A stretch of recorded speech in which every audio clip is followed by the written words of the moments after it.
Allies exam पाठशाला में आपका स्वागत है। आज हम भारत की विशाल और रंग बिरंगी संस्कृति में थोड़ा और गहरा उतरेंगे। आज हम बात करेंगे राज्यवार लोक नृत्यों की और उन्हें याद रखने के लिए कुछ मजेदार और रचनात्मक तरीके भी देखेंगे। ये तरीके आपको इन सभी डांस फॉर्म्स को याद रखने में काफी मदद करेंगे। तो चलिए इस शानदार सफर की शुरुआत करते हैं। तो देखिए, हमारी ये यात्रा 5 हिस्सों में बटी होगी। हम अपनी शुरुआत करेंगे गुजरात से, फिर हम उत्तर, पूर्व और दक्षिण भारत की तरफ बढ़ेंगे और आखिर में मध्य और पश्चिम भारत के नृत्यों के साथ आज की ये चर्चा पूरी करेंगे। तो चलिए अपनी यात्रा की शुरुआत करते हैं गुजरात से, एक ऐसी जगह जो अपनी रंगीन और जीवंत संस्कृति के लिए जानी जाती है। तो गुजरात में सबसे पहले आता है गरबा, जिसे गरीब आदमी के गुजर बसर से जोड़ा गया है। फिर है भवाई, ये गुजरात का एक बहुत ही महत्वपूर्ण नृत्य है। इसके बाद है टिप्पणी, और इसके पीछे का आइडिया ये है कि गरीब आदमी पर कोई भी टिप्पणी कर देता है। फिर आता है डांडिया, जो गुजरात का बहुत प्रसिद्ध नृत्य है। हाँ, वही जिसे आंध्र प्रदेश में डांडिया या छड़ी के तौर पर भी जाना जाता है। फिर है लास्य या लास्या, जिसे आप आलस्य शब्द से जोड़ के आसानी से याद रख सकते हैं। रासलीला और गोप रास, ये दोनों भी गुजरात में खूब प्रचलित हैं। इसके बाद है पधार, क्योंकि गरीब आदमी के यहाँ कोई भी पधार जाता है। फिर आता है सिद्धि धमाल, ये गुजरात का एक बेहद जरूरी नृत्य है, और हाँ, मट्टू कड़ी भी यहीं से जुड़ा है। चलिए अब गुजरात से उत्तर की ओर बढ़ते हैं और देखते हैं कि पहाड़ों और मैदानों में कला के कौन-कौन से खूबसूरत रंग बिखरे हुए हैं। तो उत्तर में हमारी पहली मंजिल है हिमाचल प्रदेश। आइए देखते हैं यहाँ की लोक कला क्या कहती है। हिमाचल का एक प्रमुख नृत्य है नटी या नौटी। इसे याद रखने के लिए हेमा और आंचल को नौटी यानी शरारती बताया गया है। फिर है डांगी, जो डॉगी को घुमाने से संबंधित है। इसके बाद छपेली, मतलब किसी के यहाँ छापा मारना। फिर आते हैं झोरा, थाली और झाली, जैसे अपना झोरा और थाली लेकर निकल जाना। धामन और थोड़ा, ये दोनों हिमाचल के बहुत ही महत्वपूर्ण नृत्य हैं। छम, जैसे आंचल छम छम करके डांस करती है। और अंत में राक्षस, चोलाम और क्यांगमाला, ये तीन भी हिमाचल के प्रमुख नृत्यों में गिने जाते हैं। अब हम हरियाणा की ओर रुख करते हैं, एक ऐसी जगह जो अपनी जबरदस्त ऊर्जा और उत्साह के लिए जानी जाती है। आपको जानकर हैरानी होगी कि झूमर यहाँ भी होता है, जैसा कि हमने छत्तीसगढ़ के बारे में भी पढ़ा था। और क्योंकि हरियाणा के लोग धमाल मचाते हैं, तो यहाँ का एक डांस है धमाल। फिर हैं खेरिया और खड़िया, ये शादी के समय दूल्हे के घर वालों का एक तरह का नाट्य नृत्य होता है। लूर और नूर भी यहाँ के प्रसिद्ध नृत्य हैं। घूमर, जो असल में तो राजस्थान का है, लेकिन हरियाणा में भी खूब होता है, और साथ में मंजीरा भी। फाग और डफ भी हरियाणा के ही नृत्य हैं। और हाँ, गुग्गा, ये यहाँ का एक बहुत ही महत्वपूर्ण नृत्य है। चलिए अब अपनी यात्रा को पूर्वी भारत की ओर लेकर चलते हैं और वहाँ की अनूठी और दिलकश धुनों को सुनते हैं।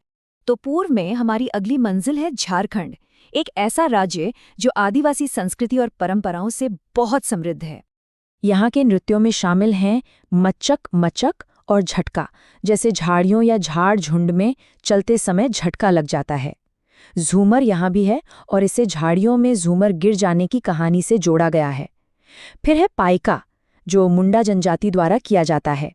सरहुल और बराव, जिसमें सरहुल झारखंड का एक बहुत ही महत्वपूर्ण त्योहार और नृत्य दोनों हैं। घोड़ा नाच और मुंदी भी हैं, जैसे आंख मूंद कर घोर नाच करते हुए चलना। जाट जटिन बिहार और झारखंड दोनों में काफी प्रचलित हैं। सरायकेला छऊ और फगुआ भी झारखंड के ही हैं। और अंत में कर्मा या कर्म, जो असल में एक कृषि उत्सव है। अब जरा छाऊ नृत्य पर एक खास नजर डालते हैं। देखिए, इसे मुखौटा नृत्य भी कहा जाता है, और इसकी 3 मुख्य शैलियां हैं।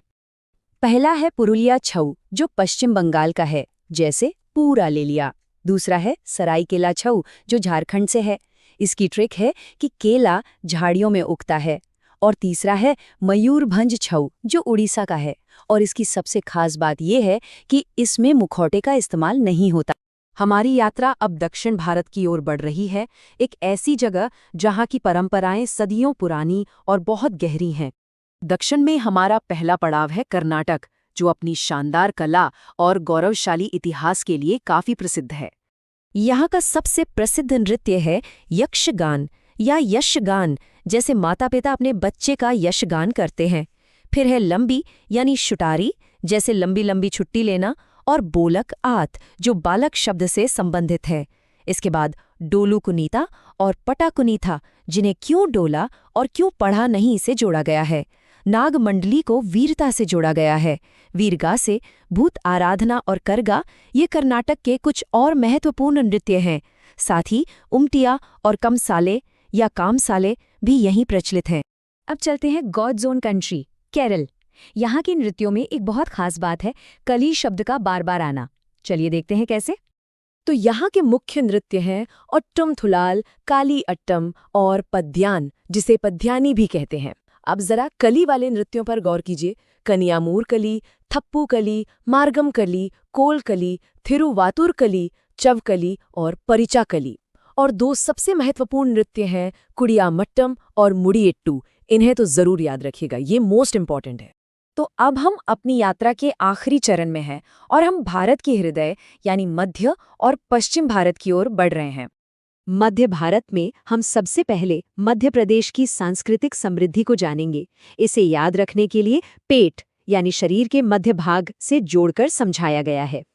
यहाँ है फूल पत्ती, जिसे अविवाहित लड़कियां करती हैं। फिर मटकी और अड़ा, जैसे पेट मटकी जैसा होना और काम में अड़ना। फिर है लारकी या लौकी और जवारा, जो कि फसलों का त्योहार है। चटकोरा यानी चटकारे लेना। इसके अलावा खाड़ा, मायर और सैला, जिसमें सैला छत्तीसगढ़ में भी होता है। भरम सेटम, जैसे वजन सेट करने का भरम या भ्रम। माच, जो मालवा क्षेत्र में प्रदर्शित किया जाता है। राय और भगोरिया, जिसमें भगोरिया बहुत महत्वपूर्ण है। और तेर ताली यानी 13 ताली, जो कमार जनजाति द्वारा किया जाता है। वैसे तो ये राजस्थान में ज्यादा प्रचलित है, लेकिन मध्य प्रदेश में भी होता है। और हमारी आज की ये यात्रा महाराष्ट्र में समाप्त होती है, जो अपनी जीवंत और ऊर्जा से भरी संस्कृति के लिए जाना जाता है। यहाँ के सबसे प्रसिद्ध नृत्य तो तमाशा और लावणी है। फिर आते हैं मौनी और ललिता गौरीचा, जिन्हें बॉलीवुड हस्तियों के नाम से जोड़ा गया है। लेजिम, इसे जिम जाने से संबंधित बताया गया है। धनगरी गाजा या बोहा दानगरी, क्योंकि महाराष्ट्र को धन की नगरी कहा गया है। गफा, जिसे अजंता एलोरा की गुफाओं से जोड़ा गया है। पोवाड़ा, जिसे आप वड़ापाव से जोड़कर याद रख सकते हैं। और अंत में कोली और नकटा, जो कोली के खेल और नकटा शब्द से संबंधित हैं। यहाँ के जितने भी नृत्य हैं ना, उनको याद रखने के लिए हम एक बहुत ही अनोखी कहानी का इस्तेमाल करेंगे। ये कहानी है एक अंधे व्यक्ति और उसकी शादी की। अरे वाह, अंधे व्यक्ति की शादी की कहानी! ये तो सुनने में ही काफी दिलचस्प लग रहा है। देखते हैं ये कहानी हमारी मदद कैसे करती है। तो देखो, कहानी कुछ ऐसी है। एक अंधा व्यक्ति है, ठीक है। अब उसे चलने के लिए किसकी जरूरत होगी? छड़ी या डंडे की। तो इससे हमें याद हो गया छड़ी और डंडियां। अच्छा, अब वो चलता कैसे है? जाहिर है धीमा चलता है, तो इससे याद आया धीमसा। उसे घंटे की आवाज सुनाई देती है और इसे लगता है जैसे कोई बहुत मजबूत मर्द इसे बजा रहा हो, तो इससे बन गया घंटा मर्दला। और एक है भाम कल्पम। ये सिद्धेंद्र योगी का एक बहुत प्रसिद्ध नृत्य नाटक है। इसे हम जोड़ेंगे भीम जैसी काया वाले एक व्यक्ति से। अच्छा, मतलब कहानी के जो कैरेक्टर्स हैं और वो जो भी कर रहे हैं, उन्हीं से ये सारे डांस के नाम जुड़ते जा रहे हैं। बहुत बढ़िया तरीका है ये। कहानी को आगे बढ़ाते हैं। एक नृत्य है वीर नाट्यम, मतलब बहादुरों का नृत्य, जो शिव मंदिरों में होता है। फिर कहानी में ट्विस्ट आता है। अंधे आदमी की शादी हो जाती है सीधी माधुरी से, जिससे हमें याद रहेगा सिद्धि माधुरी। फिर है गोब्बी और बोनालू। इनको हम गोभी बनाने की कहानी से जोड़ते हैं। और हाँ, ये ध्यान रखना कि बोनालू तेलंगाना में भी बहुत मशहूर है। और आखिर में लंबाड़ी। ये इसलिए क्योंकि अंधे आदमी के लिए दिन कैसा होता है? लंबा हो जाता है। अच्छा, आंध्र प्रदेश के कुछ और नृत्य भी हैं जो हमें जानने चाहिए, जैसे कोलाटम और बुट्टा बोमल्लू। इसे मास्क डांस भी कहते हैं। ये काफी फेमस है। अब इन्हें याद रखने के लिए एक मजेदार लाइन सोचो। कोयला ले अट्टा से और बुट्टा बून ले। और हाँ, एक और बहुत महत्वपूर्ण नृत्य है बुर्रा काठा। इसे भी जरूर याद रखना। चलिए, तो आंध्र प्रदेश तो हो गया। अब चलते हैं असम की तरफ। यहाँ के नृत्यों को याद रखने के लिए हमारे पास एक नई कहानी है, गोपाल की बहू के बारे में। शोए, गोपाल की बहू और असम को हम जोड़ेंगे औसम शब्द से, है ना? क्योंकि गोपाल की बहू वाकई बहुत ही शानदार, मतलब औसम है। बिल्कुल। तो कहानी कुछ यूं है कि कली गोपाल की बहू बीहू आई है, जो एकदम औसम है। अब जब नई बहू आई है, तो उसके आने की खुशी में पूरा मोहल्ला क्या कर रहा है? झूम रहा है। तो इससे हमें याद रहेगा झुमुरा। और एक और नृत्य है कुलिस, जो चाय के बागानों में काम करने वाले लोगों से जुड़ा हुआ है। अच्छा, असम के कुछ और नृत्य भी देख लेते हैं। एक है देवधानी नृत्य, जो देवी मनसा को श्रद्धांजलि देने के लिए किया जाता है। और इसके साथ ही यहाँ नाग नृत्य भी होता है। फिर कहानी पर वापस आते हैं। बहू को देखने कानो कौन नहीं आया? मतलब सब आए। इससे हमें 3 नाम याद रखने हैं: खेल गोपाल, हॉपजानी और अंकिया नाट। अच्छा, कानो कौन से ये 3 नाम? और वो बुगरुम्बा का क्या? हाँ, बुगरुम्बा। ये बोडो समुदाय का नृत्य है। इसे याद रखने के लिए सोचो कि बहू ने बिग रूम की मांग की है। और आखिर में भोरताल और अली ए लिगांग। इसका सीधा सा मतलब है सुबह यानी भोर से ही ताल बजना शुरू हो गया। चलो, अब हमारा अगला राज्य है अरुणाचल प्रदेश। और यहाँ की कहानी तो और भी मजेदार है। ये कहानी है अरुण और आंचल की, और उनके बीच हुए एक नृत्य युद्ध की। अरे, नृत्य पर युद्ध? ये तो सुनने में ही काफी रोमांचक लग रहा है। तो कहानी यह है कि अरुण और आंचल के बीच नृत्य को लेकर एक युद्ध हुआ, तो इससे बन गया युद्ध नृत्य। अब युद्ध में पहचान छुपानी पड़ती है, तो उन्होंने पहना मुखौटा। इससे याद आया मुखौटा नृत्य। अच्छा, कहानी से थोड़ा हटकर एक और नृत्य है यहाँ का, लायन एंड पीकॉक डांस, जो मोनपा जनजाति करती है। अब वापस कहानी पर आते हैं। तो उन्होंने घर वालों से छल करके नृत्य किया, तो इससे बना छालो। और उन्हें डर था कि कोई उन्हें वॉच न कर ले, देख न ले, तो इससे बना वांचो। अरुणाचल के कुछ और नृत्य भी हैं, लिस्ट अभी खत्म नहीं हुई है। भुइया और रखमपाड़ा, ये दोनों मिश्मी जनजाति द्वारा किए जाते हैं। फिर है बरडोछम और याकछम। इसको हम ऐसे याद रख सकते हैं कि कोई बड़ा छमछम कर रहा है। एक और है पोपीर। इसे याद रखो कि बुआ ने देख लिया तो पीर होने लगी, यानी पीड़ा। और आखिर में है पासी कोंकी और अजी लामू, जिसमें से अजी लामू भी मोनपा जनजाति का ही एक और नृत्य है। चलिए, तो अब हम एक साथ 2 राज्यों की बात करेंगे, बिहार और छत्तीसगढ़, और सुनेंगे इनकी कथाएं। तो पहले बात करते हैं बिहार की। यहाँ की जो कहानी है वो जट जटिन और बहार शब्द के आसपास घूमती है।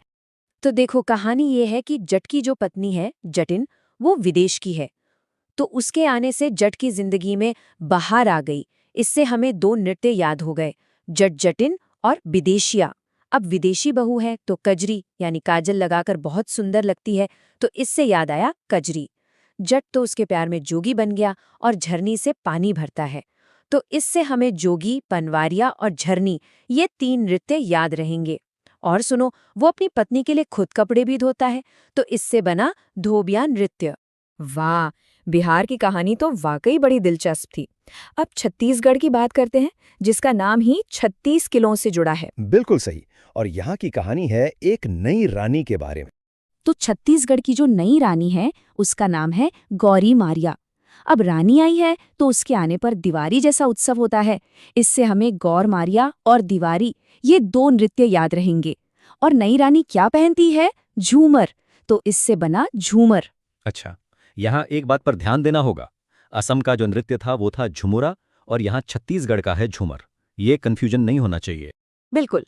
अब छत्तीसगढ़ के कुछ और प्रमुख नृत्य भी हैं, जैसे राउत नाचा। नाम से ही पता चल रहा है ये रात भर किया जाता है। फिर है भरथरी चरित्र, जो कि बड़ों के लिए एक तरह का कथा नृत्य है। एक बहुत ही प्रसिद्ध है पंडवानी, जो महाभारत की कहानी पर आधारित है, और तीजन बाई जी इससे जुड़ी एक बहुत बड़ी कलाकार हैं। और एक है सुआ, मतलब तोता डांस, जिसे कमार जनजाति के लोग करते हैं। शुएब, अली, 1 मिनट, बिहार के नृत्यों की लिस्ट में कर्मा का भी तो जिक्र था, है ना? हाँ, तुमने सही याद दिलाया। और दिलचस्प बात यह है कि कर्मा नृत्य सिर्फ बिहार का नहीं है, ये छत्तीसगढ़, झारखंड और उड़ीसा में भी किया जाता है। मतलब ये एक साझा नृत्य है। अच्छा, छत्तीसगढ़ के कुछ और नृत्यों में पंती, पाली टपाली और कक्सार शामिल है। कक्सार जो है वो अबुझमाड़िया जनजाति करती है। और एक है सैला नृत्य, जो भील जनजाति से जुड़ा है, और ये आपको मध्य प्रदेश में भी देखने को मिल जाएगा। और अब आ गए हैं हम अपने इस सफर के आखिरी पड़ाव पर, गोवा। यहाँ की कहानी एक यादगार ट्रिप या सफर की है, जिसे हम देखना, ढक्कन खोलना और जागीर जैसे कुछ मजेदार शब्दों से याद रखेंगे। तो चलो, गोवा का सफर शुरू करते हैं। गोवा किस लिए प्रसिद्ध है? देखने के लिए और ढक्कन खोलने के लिए। तो इससे हमें देखनी और खोल ढकनी ये 2 नृत्य याद रहेंगे। और गोवा जाता कौन है अक्सर? अरे वही जिनके पास जागीर होती है, तो इससे याद आया जागोर। और फिर एक नृत्य है घोड़े मोदनी, जो हमसे एक सवाल पूछता है, क्या गोवा घोड़े से जा सकते हैं? घोड़े से तो नहीं, लेकिन गोवा जाने के लिए हम मेल का इस्तेमाल जरूर करते हैं, मतलब ट्रेन का। तो इससे हमें याद रहेंगे टोनिया मेल और तरंग मेल। फिर वहाँ की मंडी, कुनबी समुदाय और फुगड़ी नृत्य ये भी बहुत प्रसिद्ध हैं। और इनके अलावा शिगमो, गोफ और मुसल भी गोवा के कुछ और महत्वपूर्ण लोक नृत्य हैं। गोवा की लिस्ट में जो आखिरी नाम है वो है तालगाड़ी और रोमेट। और रोमेट को याद रखने का तरीका बहुत मजेदार है। रोमत, तुझे भी गोवा ले चलेंगे। और हाँ, एक बहुत ही खास नाम है साओ जुआओ। ये सिर्फ एक डांस ही नहीं, बल्कि गोवा का एक बहुत बड़ा उत्सव भी है।